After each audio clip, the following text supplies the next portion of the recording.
blueness of skin is a marked feature of cuprum. जल्द जो है वो नीलाहट की तरफ माइल होती है हमेशा क्यूप्रम में. अगर स्कारलेट फीवर सप्रेस हो जाए तो उसके लिए अक्सर आपको क्यूप्रम की ज़रूरत पड़ेगी उसके बद असरात को मिटाने के लिए. स्कारलेट फीवर की तफसील क्या है डॉक्टर साहब? हमने तो कभी सुना नहीं आज तक स्कारलेट फीवर होता है. जैसे इस किस्म जैसे नाम ही नहीं पता लगता होगा उसका. नहीं, मुख्तलिफ वायरस है जो इसके हिसाब से इन्होंने दिए हुए नाम या बैक्टीरिया के हिसाब, जैसे मीज़ल्स है, जर्म मीज़ल्स है, उनकी चूँकि डिफरेंट होते हैं और जो रैश है उससे फिर पता लगाते हैं. है तो उसी किस्म की इन्फेक्शस डिजीज़ होती है. हमारे इल्म में जितनी भी इन्फेक्शन आती रही हैं स्किन की, जी सर, उनका आम जो स्किन के इलामतों के इलाज है वही करते रहे हैं. उसमें से हो सकता है बाद स्कारलेट फीवर्स भी हों. वो ड्रॉपलेट इन्फेक्शन है ना जी, ड्रॉपलेट इन्फेक्शन होती है आमतौर पे, स्किन कंटेजियस नहीं होती हैं. इस वजह से वो इस तरह नहीं फैलती कि एक दूसरे से खांसी या नज़ला इस किस्म की दवाइयों से. सिंपल इनमें सब में सिम्टम जो हैं वो जैसे कहना चाहिए फ्लू के सिम्टम होते हैं, लेकिन डिफरेंट टाइप्स ऑफ रैशेस. वो तो मैं समझ गया हूँ. जी सर, मैं कह रहा हूँ कि रैशेज जो हैं जनरल नॉन डिस्क्रिप्ट हैं, जी ओवरऑल एक क्लास से ताल्लुक़ रखती हैं. जी जी जी. और चूँकि होम्योपैथी में नामों की इतनी इम्पोर्टेंस नहीं है, इलामतों की है, ठीक है, इसलिए उनमें हो सकता है बास कैसे स्कारलेट की भी आ गए हों. हमें इल्म नहीं मुझे, ठीक है. मगर कॉन्शियसली ये मुझे याद नहीं कि स्कारलेट का फीवर का है और इसका इलाज किया हो. क्यूप्रम में इसमें क्यूप्रम में भी मेटास्टेसिस पाया जाता है. मेटास्टेसिस का पता क्या होता है? कई दफ़ा बता चुका हूँ. हाँ, हमारे तो और पता नहीं डिफरेंट होगा नहीं, टर्मिनोलॉजी. वही है. दूसरी जगह फैल जाना बीमारी का. एक बीमारी का एक उज़्व को छोड़कर जी दूसरे इज़्व में मुंतकिल हो जाना. एक तो ये होता है कि एक जगह सप्रेस करो, बीमारी कहीं और है, उसको मेटास्टेसिस नहीं कहते. जिल्द को आपने जिल्द से एक्जिमा दूर किया है तो लंग्स पे हमला कर दिया, नाक नज़ला ठीक हुआ तो लंग्स पे हमला हो गया, यूट्रस पे हमला हो गया, इसको मेटास्टेसिस नहीं कहते.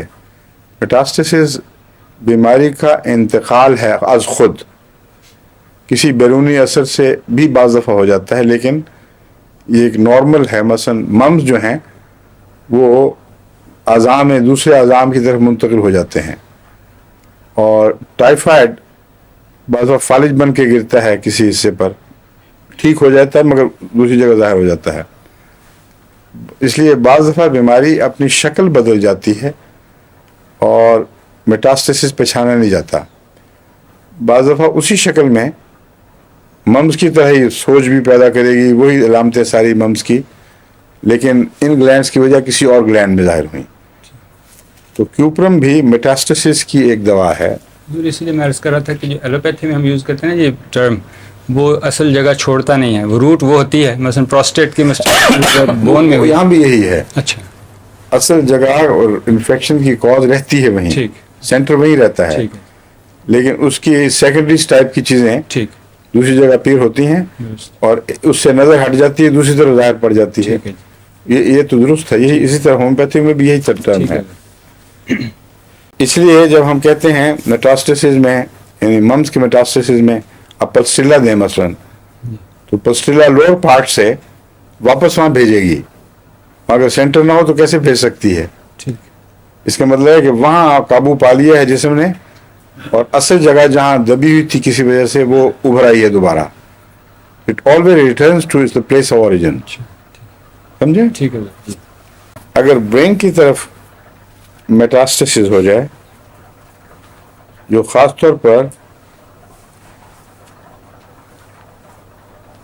गर्मी के दौरान होता है या गर्म चीज़ों की वजह से, उसमें कौन कौन सी चीज़ें हैं जो आपको याद आएंगी नुमाया तौर पर? जिस्मानी बीमारी, ख़ुसूसन खाने की नाली के अंदर की, अगर वो सप्रेस हो जाए और दिमाग की तरफ हमला हो जाए, उस पर कौन कौन सी दवाएं आपको याद आएंगी? एग्जैक्टली राइट, माशाल्लाह. तो मैं इंतजार ही कर रहा था तुम्हारी तरफ से आवाज़ आएगी. इथूजा और क्यूप्रम दोनों में ये कदर मुश्तरक है. इसमें इथूजा में और इसमें सिर्फ इतना फ़र्क है, दो फ़र्क है बल्कि. इथूजा मैदे से तकलीफ को हटाती है। यानी इथूजा का मरीज़ वो है जिसकी मैदे की तकलीफ बंद हो जाए और दिमाग की शुरू हो जाए, और ऐसा गर्मियों में हो खसूसियत से,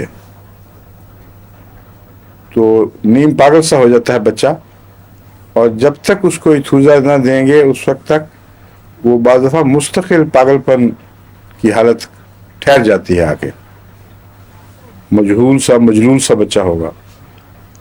ये जो इथूजा है ये उसको रिटर्न करती है पहले मैदे की तरफ, फिर मैदा ठीक करती है, और मैदे की तरफ जब रिटर्न करेगी तो उल्टियाँ शुरू हो जाएंगी, और दूध पिया और फौरन निकल गया। ये टिपिकल इलामत होती है, असहाल नहीं बल्कि उल्टियाँ, ये इथूजा है। और क्यूप्रम में अंतड़ियों की सोजिश अगर दबा दी जाए तो पागलपन हो जाता है बाज़ दफ़ा, निचला हिस्सा है निस्बतन, इसलिए जगह का फ़र्क है, पहचानना चाहिए। दूसरी बात यह है कि क्यूप्रम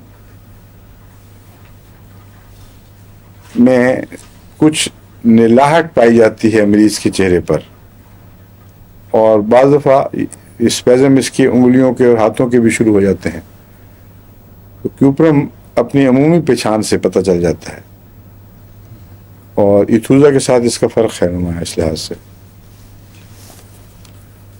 गर्मी की एग्रावेशन दोनों में वैसे मुश्तरक है।